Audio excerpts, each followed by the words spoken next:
All right, the second macromolecules that we'll do here is lipids, and lipids technically are not a uh, a large polymer. So these are, some people don't consider these macromolecules, but they are always taught here, so we should go over these. Okay, so here's what you need to know. All lipids, what they do have in common is they're hydrophobic. If you look at their molecular formulas, they also have C, H's, and O's, but they're not in that 1 to 2 to 1 ratio. And so that is key. What you also need to know is that, again, what they're made up of is, sometimes you hear them called triglycerides. There is a glycerol molecule here. That's what's in the gray. And then what you have is, for a triglyceride, you have 3 fatty acids. And it is the fatty acids that are actually hydrophobic. They repel water. They're afraid of water. Between the glycerol and the fatty acid, there is an ester linkage. Again, you can see the water coming off. And so this is what a lipid is. And so what we want to do is talk about some basics, saturated versus unsaturated fats. You'll hear that all the time. And so what I want you to understand is what the saturated means. If you look at, and I'm going to go back to the last picture, if you look at here, you can see that every carbon, it has as many hydrogens on it as possible. This would be considered saturated with hydrogen. So it's a saturated fat, nothing but single bonds. An unsaturated fat means that there would be a hydrogen here missing, and then there would be actually and a hydrogen down here missing, and there'd be 2 bonds here. There'd be a double bond. Unsaturated fats basically mean that they are not completely covered with hydrogen, and there are double bonds, which cause these kinks. Okay, so what you need to know is saturated fats typically come from animals. They're animal fats, and they are usually solid at room temperature. Whereas unsaturated fats are plant fats, and they're typically liquid at room temperature. And that's not always true. There are some saturated fats that are plant material.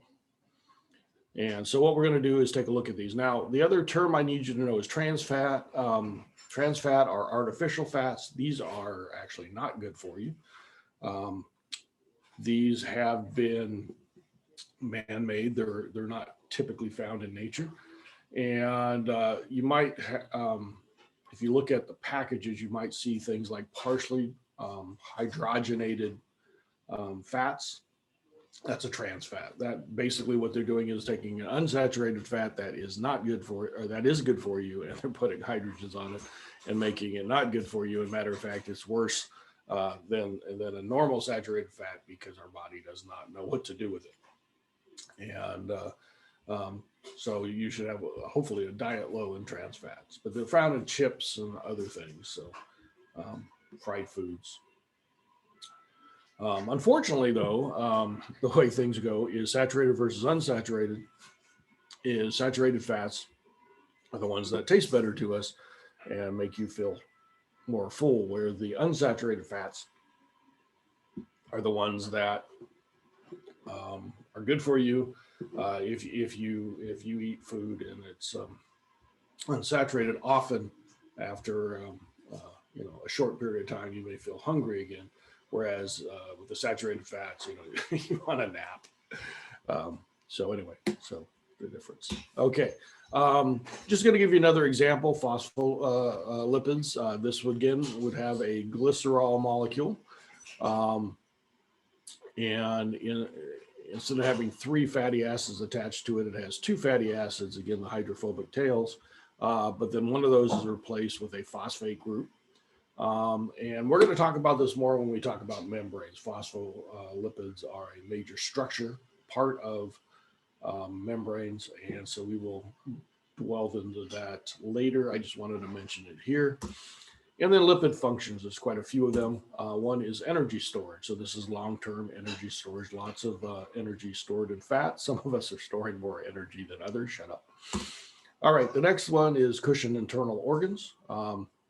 Around our internal organs, often there is fat, kind of a yellowish finger-like structures that you might have seen before if you've done dissections.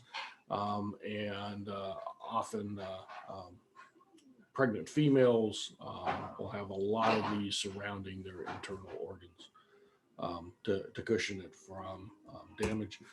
Insulation. Keep you warm. If you've ever lived with a thin person, they're always cold all the time. Membrane structure, the phospholipid bilayer that I had mentioned earlier. Water storage, although they're hydrophobic, they will hold water. And so that is the place for your body to store water. Toxic storage, and you might be asking yourself, why would I store toxins? Well, your body tries to process toxins and tries to get rid of them. But what can happen is that your body can't do it quick enough. So you don't want that circulating throughout your system. So what you'll do is you'll end up getting, your cells will put this in the fat cells to keep that away from your other systems.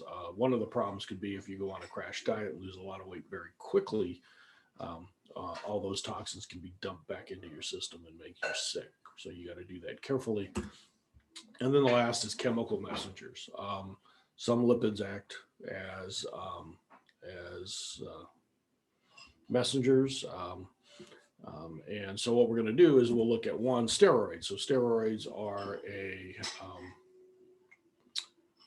lipid hormone, and cholesterol is the basic precursor to all our steroids. And this will make things like estrogen and testosterone, the sex hormones. And so the one thing I want to talk about is anabolic steroids, which is a man-made steroid. It actually mimics testosterone. And it's made for repair of the body. And so used legally, it will help your body quickly repair muscle. Illegally, you can build muscle, as we see in this. Definitely a steroids. And then we have, not to pick on any one person, more steroids, and then even our superheroes, unfortunately, have. I'm suggesting steroids. With that, we'll stop the share and stop the recording.